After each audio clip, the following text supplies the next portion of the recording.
Kedua, orang Sunda suku terkecil yang murtad, target mereka di sana. Makanya mereka injar apa? Sukabumi, Cianjur, Ciamis. Saya sampai Sukabumi Selatan, Pak. Sudah berdiri sekarang Lembah Karmel, pusat Katolik terbesar di Asia. Saya sudah masuk itu. Masuk di stop. Bapak saha, abdi mas itu orang. Dari mana? Dari Jakarta. Dengar situ orang, dikiranya saya pendeta. Bebas masuk. Kita bawa ini. Badeka mana? Saya bilang, badeka luhur. Sabar orang, tilu orang. Saya bilang, dari mana tuh Pak? Abdi mah dari Jakarta. Mendengar situ orang, oh bangga. Abdi keluhur, Bapak tahu itu. Bukan Jatiluhur Pak, keluhur, naik ke atas gitu ya. Sampai di sana, subhanallah. Sudah selesai gereja katedral, gereja besar, lebih besar dari gereja katedral. Disitulah saya tanya, berapa banyak Sunda yang dimurtadkan? Lengkap foto-foto dokumen saya simpan. Terbang saya ke Palembang Pak, berdiri lagi di sana, hanya 7 km dari Unsri, Universitas Sriwijaya, Sekolah Alkitab Palembang, seluas 15 hektar. Bapak dari mana? Dari Jakarta. Oh iya, Bapak Setumorang.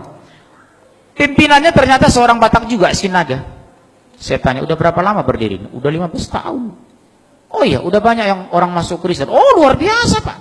Yang kita incar dari teknik fakultas, itulah saya dapat. Dari teknik ke dokter. Oh iya.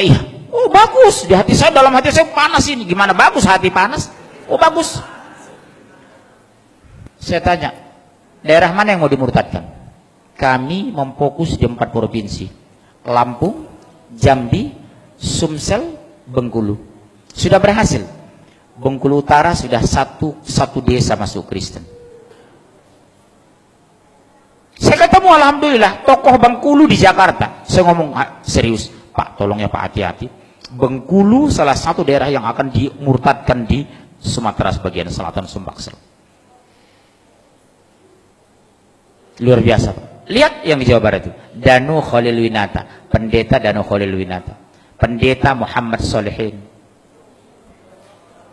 pendeta Luqman Sardi, pendeta Lisa Odah.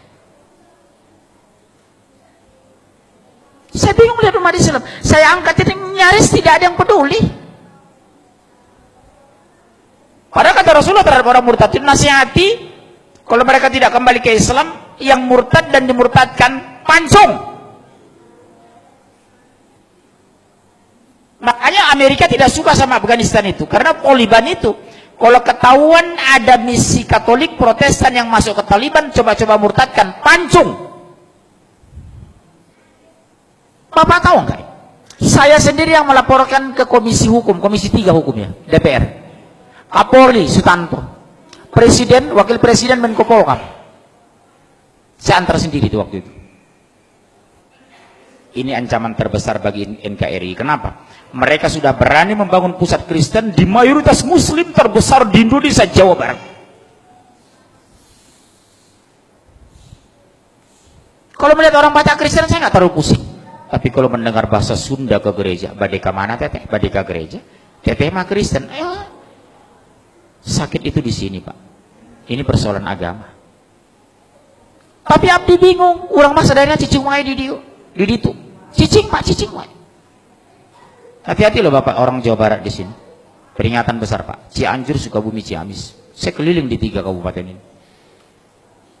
Kenapa Pak? Negara tidak pernah campur tangan ketika rakyatnya murtad.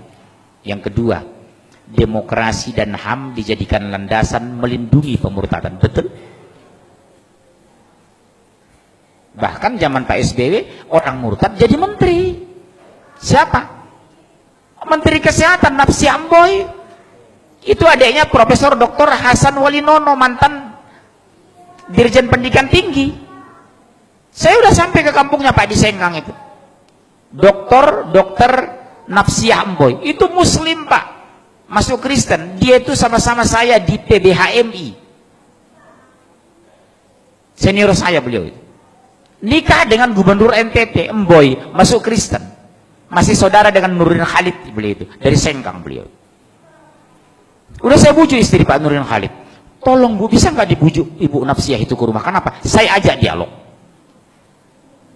Karena saya ngisi di rumah Pak Nurdin Khalid. Sampai sekarang belum ada realisasi. Sama dengan Asmiranda. Sudah saya bujuk keluarganya. Bu, bisa nggak dibujuk Asmiranda datang lagi ke Jakarta? Saya nanti bantu dia ruqyah. Termasuk Luman Sardi itu. Bisa insya Allah, Pak. Pertanyaan kan sederhana. Kenapa Anda masuk Kristen? Karena Yesus. Siapa Yesus dalam pandang Anda? Sebagai Tuhan. Tolong tunjukkan di Injil mana dalil Tuhan Yesus sebagai Tuhan. Saya bawa Injil aja. Ini saya punya Injil. Silakan baca. Tidak ada satupun pernah Yesus mengaku sebagai Tuhan. Tidak pernah Yesus minta disembah sebagai Tuhan. Bunda Maria yang terdekat kepadanya tidak pernah menyembahnya. Terus mana landasan Anda menyembah Yesus? Bapak punya doktrin ini loh sama anak. Bapak tahu perumahan Bougainville ini? Salah satu anak jamaahnya pengurus masjid murtad itu. Bapak tahu Masjid Raya Pulau Asam? Ketua masjidnya murtad, Kolonel Muhammad masuk Kristen. Kolonel Marinir, Pak. Masuk Kristen menjelang meninggal. Ketua masjid Pulau Asam, Jakarta Timur itu. Orang kaget, Pak. Begitu didatangi melayat pengurus masjid, sudah haleluya. Ternyata menjelang meninggal dia masuk Kristen. Ketua masjid loh, Pak. Bilang apa gitu? Makanya sekarang penguatan di akidah di rumah tangga luar biasa nomor satu. Satu diantaranya apa? Dekatkan anak kepada Al-Quran. Enjoykan anak dengan Islam. Gembirakan anak ke masjid. Jadikan masjid pusat pembinaan anak Islam. Sekarang maaf.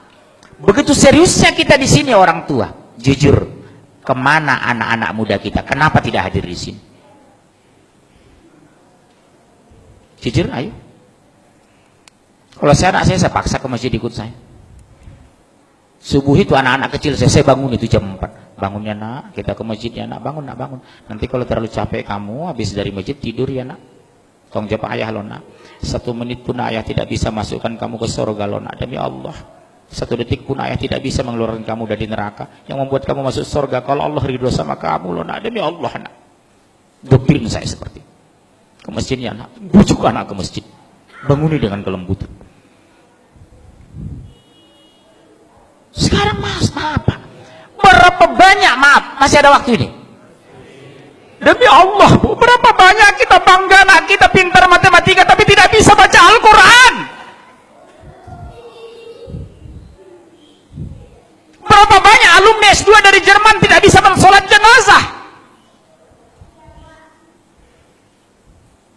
Betapa indahnya di hari kematian kita, imam jenazah adalah anak kandung kita. Di hari kematian kita, mengkapani itu anak kandung kita, bukan orang lain.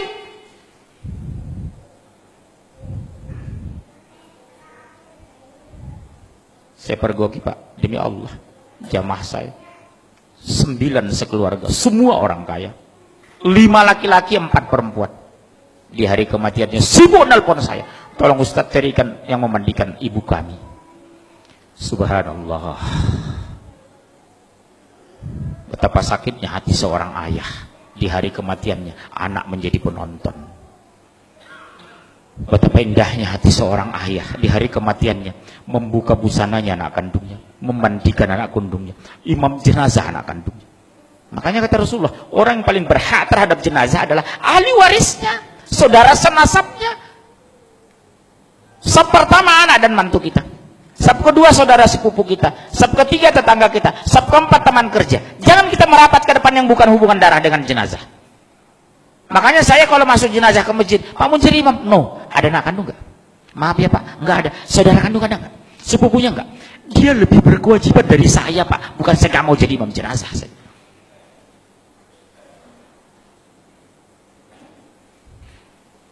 Hati-hati loh Pak sekarang.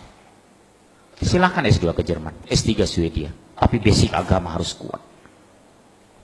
Apa yang kita banggakan nanti di hari kematian kita Pak? Anak menonton jenazah kita, subhanallah.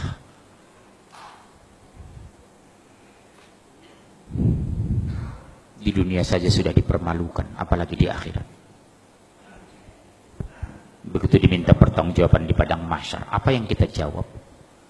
Anak tidak bisa Al-Quran, sholat banyak tinggal. Hampir di semua pengajian yang melibatkan anak, saya tanya jujur, nak Kelas berapa nak? Seperti kemarin. Kelas berapa nak? Kelas 3 SMA Pak. Subuh tadi? Enggak Pak. Bisa ibu kandungnya, demi Allah senyum Pak. Bukan malu, bukan nunduk. Mana ibu kamu? Itu Pak. Senyum ibunya. Allahu Akbar. Enggak subuh dah? Enggak Pak. Sering tinggal sholat? Sering. Sholat apa? Subuh dengan Isya. Isya kecapean, subuh kesiangan. Ibunya santai Pak. Maaf ya Pak, demi Allah. Tolong kita koreksi istri kita di rumah pulang nanti, tolong kita koreksi. Bagaimana Allah membela kita? Allah biarkan akidah terluntar. Tauhid belum lurus, baca Al-Quran nggak bisa, sholat tidak tepat waktu. Mau bagaimana Allah mau menjaga kita? Makanya ittaqullah haqqa tuqatih.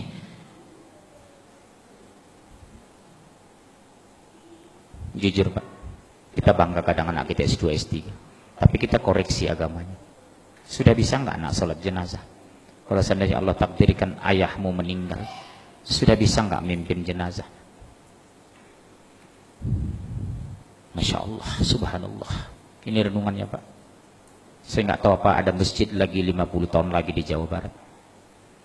Saya nggak tahu apa ada lagi sholat orang di Pasaman 50 tahun yang akan datang. Di sana Pak sudah banyak masjid yang kosong Pak, di Pasaman itu. Disuruh sholat, maaf saya pakai bahasa Padang, Anda adu piti di masjid. Bapak yang orang Padang Pak, hati-hati sekarang.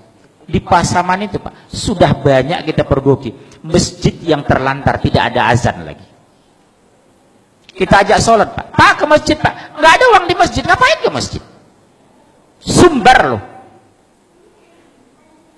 Yang dulu saya bangga dengan orang Aceh, yang dulu bangga saya dengan orang Padang, sekarang kebanggaan itu berkurang Pak, mungkin habis tergerus. Di mana lagi pertahanan Islam di Sumatera? Dulu saya bangga dengan orang Sunda. Setelah masuk saya Cianjur, ternyata sudah dipenuhi gereja. Makanya Pak, demi Allah, pulanglah ke kampung, pulanglah. Berjuang ini Pak, berhenti kita mati, mundur kita hancur. Subhanallah. Apa yang kita benahi? Kondisi akidah, tauhid ini. Di sini Pak, gak mungkin anak mau sholat kalau tidak mengenal Allah. Subhanallah.